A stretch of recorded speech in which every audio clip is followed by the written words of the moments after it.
Bom dia a todos. A proposta de hoje vai ser apresentar a perspectiva utilitarista através de três autores que são os principais representantes dessa corrente: Jeremy Bentham, Stuart Mill e Peter Singer. Como nós mencionamos na aula anterior, a perspectiva utilitarista ela é uma herdeira da perspectiva desenvolvida por David Hume, uma proposta empirista de justificação ou fundamentação da moralidade, né? Então, a perspectiva de Bentham, que vai ser o principal autor a sistematizar isso, em decorrência do próprio empirismo inglês, né? Bentham vai tentar fazer uma proposta de um princípio do maior montante de satisfação, e o maior montante de satisfação entendido quantitativamente, ou seja, para Bentham, qualquer ser que fosse capaz de orientar a sua existência pela busca do prazer e o afastamento do desprazer e do sofrimento, ou seja, qualquer ser, hoje dito ser senciente, seria um foco de consideração moral, e para todos esses seres nós deveríamos tentar avaliar cada ação e cada regra em função do modo como essa ação, essa regra, seria capaz de promover o maior montante, sendo que o maior montante não levando em consideração um indivíduo, mas sim uma coletividade, né? Então, para que isso fique mais claro para vocês, se nós, por exemplo, temos uma ação que ela seja capaz de promover uma quantidade de prazer muito grande, ainda que essa quantidade de prazer seja para um grupo pequeno de indivíduos, ela seria preferível a uma outra ação que promove a satisfação de um número razoável, maior de indivíduos, mas num grau mais baixo. Então, essa é uma das principais características da perspectiva de Bentham, que essa avaliação, esse montante de satisfação, ele é entendido quantitativamente, né? A partir daí, Bentham, então, vai tentar romper com uma perspectiva moral que entende o agente moral como sendo idêntico ao concernido moral. Agentes morais somos nós, eu e vocês, que são pessoas que podem deliberar sobre a própria ação, mas os concernidos morais, dentro de uma perspectiva, por exemplo, contractual, seriam também o mesmo grupo de agentes morais, aqueles que são capazes de, numa situação contractual, tomar uma posição, né? Para a perspectiva de Bentham, os concernidos vão ser os seres sencientes. Isso vai fazer com que ele rompa com uma hierarquia que existe não apenas entre o grupo dos seres humanos e o grupo dos outros animais sencientes, mas que não pertencem aos seres humanos, como também uma hierarquia entre os próprios seres humanos. Nós sabemos que a moralidade, durante muito tempo, ela foi norteada por uma concepção de que certos indivíduos que são detentores de certas capacidades são o seu alvo fixo, né? São aqueles que contam sob o ponto de vista moral. E a partir de Bentham, nós vamos ver uma ruptura com essa perspectiva. Então, Bentham foi um filósofo que, no seu tempo, ele provocou uma série de reações, justamente porque, se nós imaginarmos que nós estamos falando aí de segunda metade do século XVIII, início do século XIX, nós vamos ver que, durante esse período, é um período onde o movimento colonial foi muito forte, né? Nós tínhamos uma série de hierarquias estabelecidas entre colonizadores e colonizados, entre homens e mulheres, entre indivíduos de etnias distintas, e ao reconhecer como igual objeto de consideração moral, igual objeto de respeito moral, qualquer ser senciente, Bentham vai fazer com que as demandas morais do indivíduo que pertencia, por exemplo, a uma certa oligarquia colonial, né, tivessem o mesmo peso que indivíduos que estivessem abaixo numa extração social, como indivíduos racializados, indivíduos de baixo poder aquisitivo, baixo poder cultural e assim sucessivamente. Então, o pensamento de Bentham, na sua época, foi um pensamento que provocou muitas reações, né, justamente por romper com essa percepção de que o homem europeu branco, né, e aí o homem mesmo, né, do sexo masculino, é o detentor de todos os instrumentos da moralidade, né, e é aquele que, de alguma forma, a moralidade precisa resguardar. Essa perspectiva de Bentham, ela foi muito criticada. Bentham pretendia, à sua época, estabelecer uma equação que mais ou menos determinasse montantes de satisfação, e essa equação, evidentemente, nunca foi levada a cabo, né?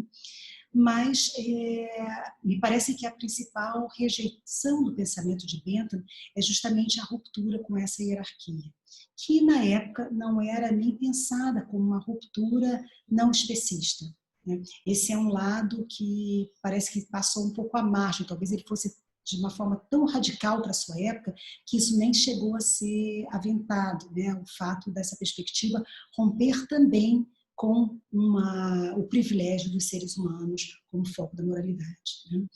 Bom, Stuart Mill é o filósofo utilitarista talvez clássico mais conhecido, né? E eu costumo dizer que ele surgiu para nos restituir a glória, né? Porque Stuart Mill ele vai tentar juntar essas duas tradições, a tradição empirista voltada para que volta a moralidade para uma questão da sensibilidade, do prazer e o afastamento do sofrimento, mas, ao mesmo tempo, também uma tradição racionalista, uma tradição bastante kantiana, que entende o agente moral como um ser livre e racional e que, a partir daí, torna-se possível estabelecer uma série de discriminações que, na perspectiva de Bentham, não seriam viáveis, não seriam admissíveis, né? Então, dentro da perspectiva de Stuart Mill, ele vai defender o princípio utilitarista como aquele que corresponde ao princípio moral por excelência, né? O princípio de um maior montante de satisfação, mas, ao mesmo tempo, ele vai tentar caracterizar essa satisfação como uma satisfação qualificada. Na perspectiva de Stuart Mill, indivíduos como nós, que são dotados de racionalidade, de um raciocínio crítico e de liberdade, aquilo que promove a nossa satisfação é aquilo que está imediatamente relacionado a essas capacidades intelectivas. Ou seja, ele vai distinguir uma série de prazeres, entre esses os prazeres sensíveis, que são aqueles que nós compartilhamos com diversas espécies animais, e os prazeres ligados ao intelecto, que seriam propriamente humanos. E vai dizer que uma ação ela é, para nós, quanto mais moral, quanto mais legítima, quanto mais válida, quanto mais ela proporcionar o exercício e a satisfação das nossas capacidades intelectivas. Com isso, ele volta a estabelecer uma hierarquia entre seres humanos e seres não humanos e uma hierarquia também dentro da própria espécie humana. Quanto mais capaz de desenvolver capacidades intelectivas um indivíduo, mais ele se tornaria um foco de moralidade, né? Ou seja, as ações que precisavam, a satisfação que precisava ser levada em consideração, passa a ser, portanto, aquela dos indivíduos capazes de exercer de uma forma mais plena a própria racionalidade, né? Bom, Stuart Mill vai, mais uma vez, então, associar a capacidade da moralidade, a capacidade de ser reconhecido como foco de moralidade, com também o nosso exercício da liberdade, tentando, então, trazer esses dois elementos como elementos constitutivos da moralidade, né? Bom, a perspectiva de Mill, ela vai sofrer, como a perspectiva do utilitarismo de uma maneira geral, algumas críticas, e uma das principais críticas que se torna recorrente ao utilitarismo é a ideia de que uma perspectiva utilitarista, ela de alguma maneira, ela negligenciaria direitos que são próprios de cada indivíduo.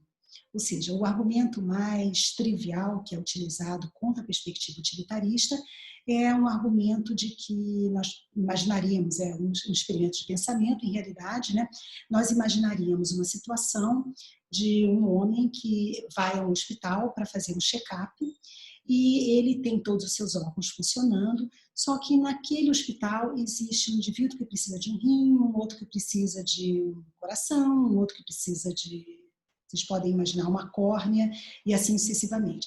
E todos esses indivíduos, eles precisam desses órgãos para se garantir vivos.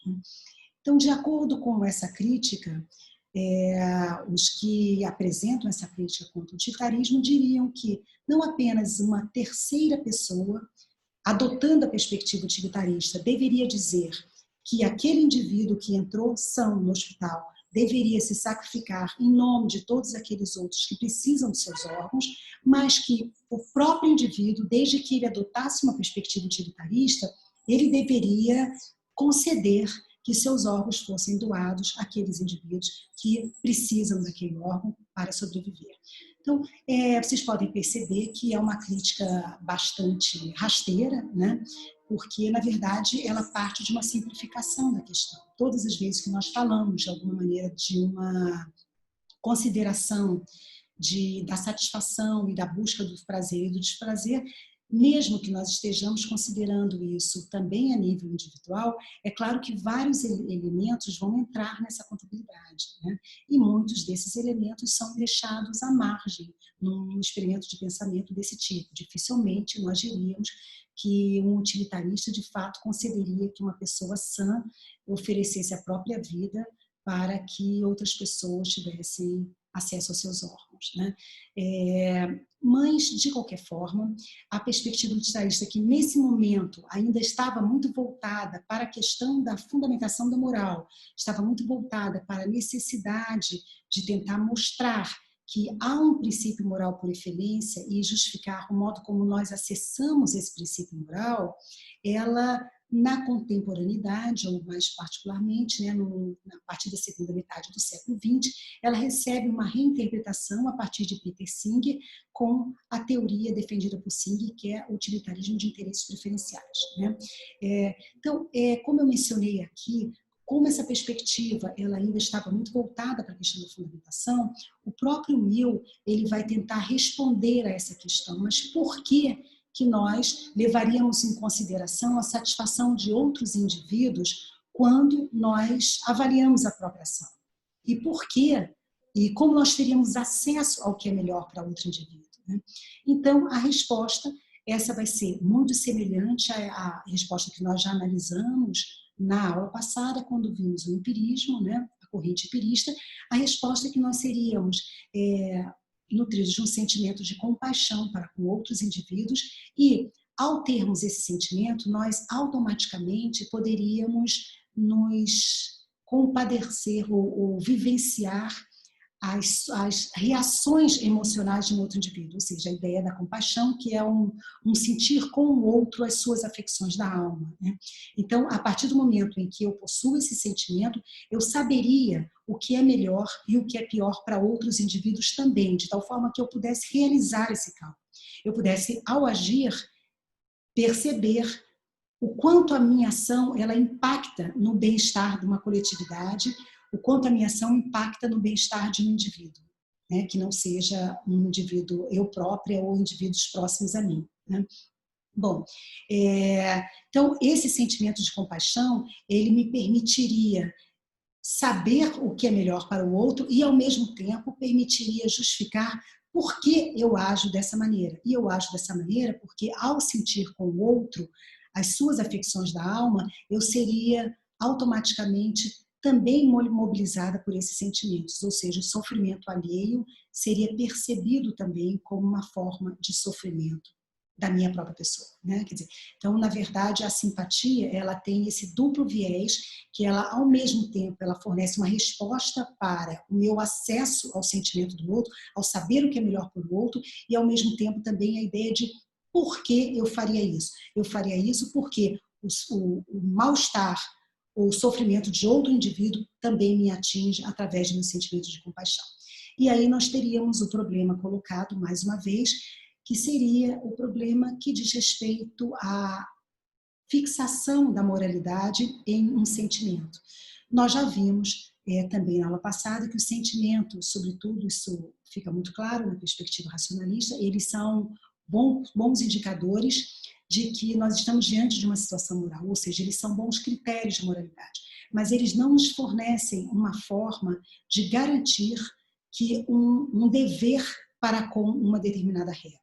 Ou seja, nós poderíamos estar diante de alguém que reconhecesse que aquela ação ela provoca o sofrimento, mas ao mesmo tempo dissesse que não está comprometida com isso, ou seja, não se importasse com o sofrimento alheio. E diante dessas pessoas, que não são poucas, nós sabemos, né, nós não teríamos mais nada a dizer, né? Então, o mesmo impasse que foi identificado na perspectiva empirista, em Hume, nós voltamos a identificar aqui sob o ponto de vista da fundamentação. Bom, o que Peter Singer vai fazer é tentar vincular a perspectiva utilitarista a uma concepção de justiça.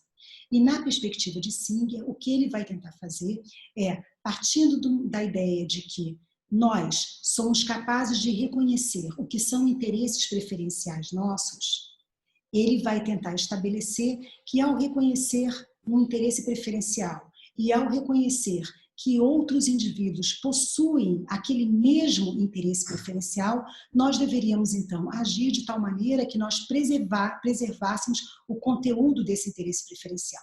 Então, o interesse preferencial aqui vai ser, por excelência, o interesse de viver uma vida afastada, em que nós somos capazes de minimizar as sensações de prazer, de desprazer, de sofrimento e maximizar as nossas sensações de prazer, a nossa satisfação. Então, quando nós reconhecemos que nós temos esse interesse preferencial e que esse interesse ele vai orientar a nossa conduta, nós teríamos então que reconhecer que todos os outros indivíduos que são capazes de possuir esse mesmo interesse, e aí, mais uma vez, são todos aqueles indivíduos que são seres sencientes.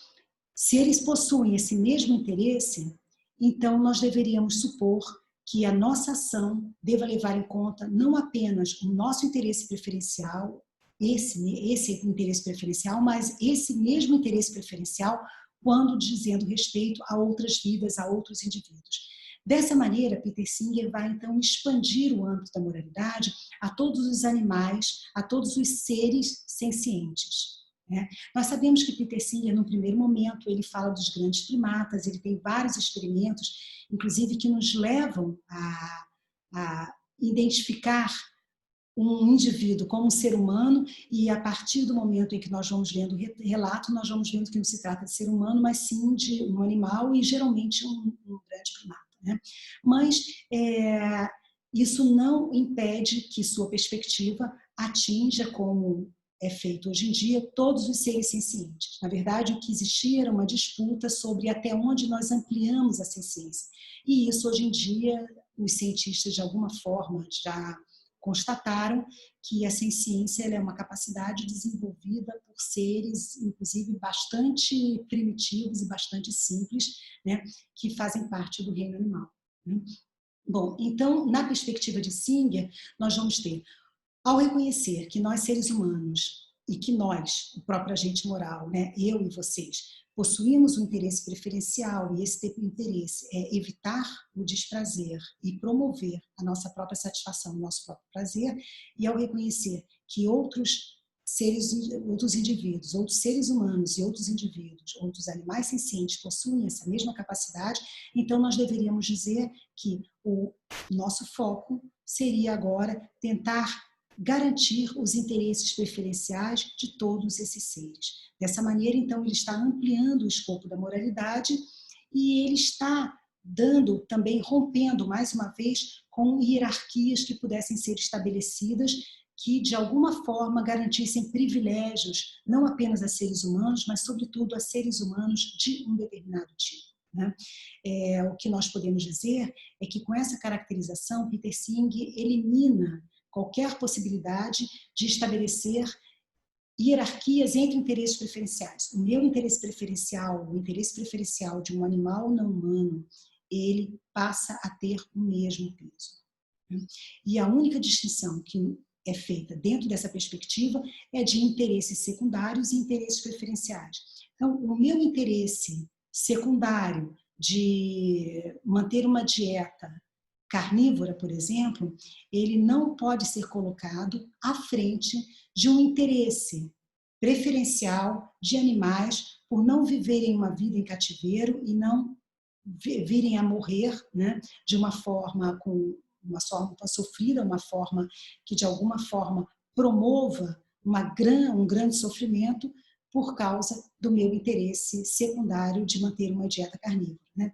Então, dessa maneira, Peter Singer vai distinguir dois tipos de interesse, interesses secundários e interesses preferenciais, e ele vai dizer que uma perspectiva de justiça adequada é justamente aquela que tenta garantir os interesses preferenciais de todos os seres sencientes, né? Com isso, ele vai dar resposta a duas questões que geram um certo impasse na moralidade, né? A primeira delas é, evidentemente, a nossa relação com outras formas de vida, né, com outros animais, e que envolve também uma forma ambígua, como nós defendemos a nossa perspectiva moral, focando muitas vezes em seres que também não são racionais, que também não desfrutam de liberdade, mas que, por pertencerem à espécie humana, nós consideramos que são alvo de moralidade, né? Então, para Peter Singer, nós teríamos que manter uma certa coerência entre aquilo que nós defendemos, de tal forma que, ao reconhecer o interesse preferencial, esse interesse preferencial ele vai valer se ele é de um bebê, se ele é de um agente moral ou se ele é de um animal não humano, né? E a passagem, nós agora não teríamos mais por que justificar que bebês ou pessoas idosos com um grau de Alzheimer bastante avançado fazem parte do nosso escopo da moralidade e um gato, um cachorro, um rato não fazem, né? Então, ele preenche essa lacuna diante das nossas atitudes morais recorrentes, e ele vai preencher também uma outra lacuna, que é a relação que nós temos com indivíduos que estão fora do alcance do nosso território, fora do alcance do nosso núcleo familiar, né? Os indivíduos que não são, por exemplo, nossos conacionais, né? Que tipo de responsabilidade nós temos para com esses indivíduos? Então, no momento em que o Peter Singer ele elimina a possibilidade de, através de uma referência a características secundárias do indivíduo, nós privilegiarmos os seus interesses preferenciais, e vai dizer que os interesses preferenciais eles valem igualmente para todos. Então, agora nós poderíamos dizer que uma criança que passa fome na África me importa, sob o ponto de vista moral, tanto quanto uma criança que passa fome em qualquer outra parte do mundo ou que passa fome do meu lado, né? Então, Singer vai ampliar a nossa responsabilidade moral para além das nossas fronteiras nacionais, né? Ele vai tentar estabelecer uma série de responsabilidades que dizem respeito justamente ao fato de nós percebermos que em outros universos, em outras culturas, em outros ambientes, existem seres que, de alguma forma, não desfrutam de uma realização plena de seus interesses preferenciais, né? Bom, é óbvio que a perspectiva de Singer ela vai ser também bastante combatida, né? Eu diria que Peter Singer é o filósofo mais polêmico da atualidade, né? Até porque também de sua perspectiva decorrem e da não hierarquização vão decorrer uma série de reações a questões bastante controversas no âmbito da bioética, como aborto, eutanásia e etc., né?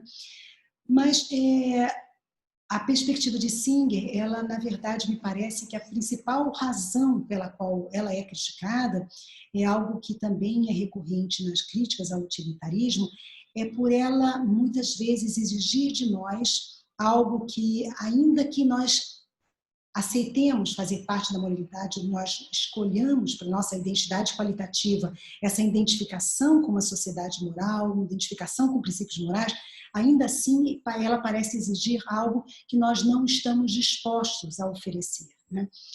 Para dar um exemplo para vocês, como a gente falou aqui numa distinção entre interesses preferenciais e interesses secundários, a gente poderia imaginar que hoje, por exemplo, eu decido ir ao cinema. Eu vou fazer um cálculo de quanto eu vou gastar para ir ao cinema, né? Qual o preço da entrada, uma condução até o cinema e alguma coisa que eu vá comer antes de ir ao cinema. E eu verifico que eu vou gastar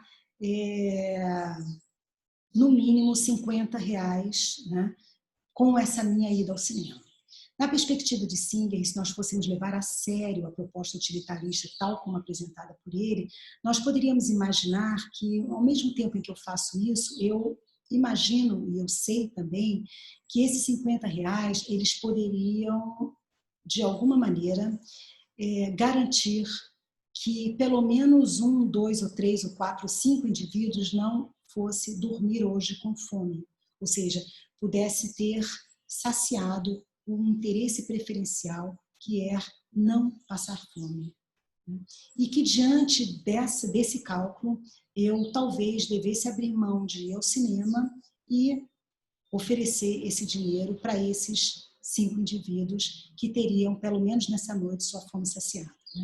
É claro que a gente pode pensar isso também em grandes escalas. A gente pode imaginar o carro que a gente compra, todas as vezes que nós vamos a um restaurante, o computador, todas as roupas novas que nós compramos de uma forma, muitas vezes, totalmente desnecessária, né?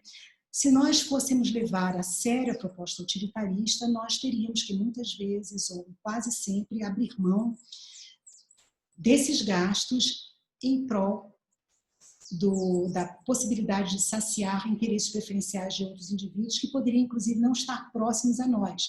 Nós aqui que vivemos no Brasil, nós sabemos que basta a gente direcionar o olhar um pouco mais adiante que nós vamos imediatamente nos depararmos com alguém que teria um interesse preferencial saciado se nós abríssemos mão desses nossos luxos, né? Mas isso também valeria para um indivíduo europeu, para um estadunidense, quando ele considerasse que ele possui a mesma responsabilidade para com os indivíduos que vivem em regiões mais pobres do mundo, como, por exemplo, a África, né? Então, esses indivíduos eles deveriam ceder, abrir mão desses seus luxos em nome dessa população, né? Essa me parece ser a real razão pela qual muitas vezes a perspectiva utilitarista é totalmente rechaçada, né? Mas é obviamente uma razão oculta e argumentos como o que eu mencionei anteriormente se tornam argumentos muito mais recorrentes, né?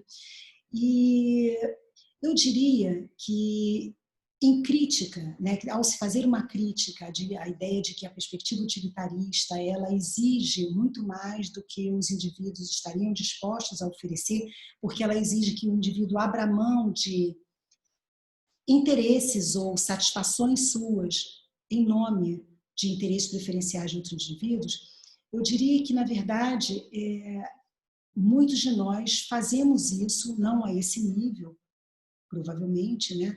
Mas de uma forma bastante frequente, né? Eu diria que eu lembraria simplesmente que muitos indivíduos já foram capazes de dar a vida em nome de certos ideais que proporcionariam a indivíduos futuros uma sociedade melhor, né? Uma sociedade mais justa dentro dos parâmetros que eles entendiam que eram os corretos, né?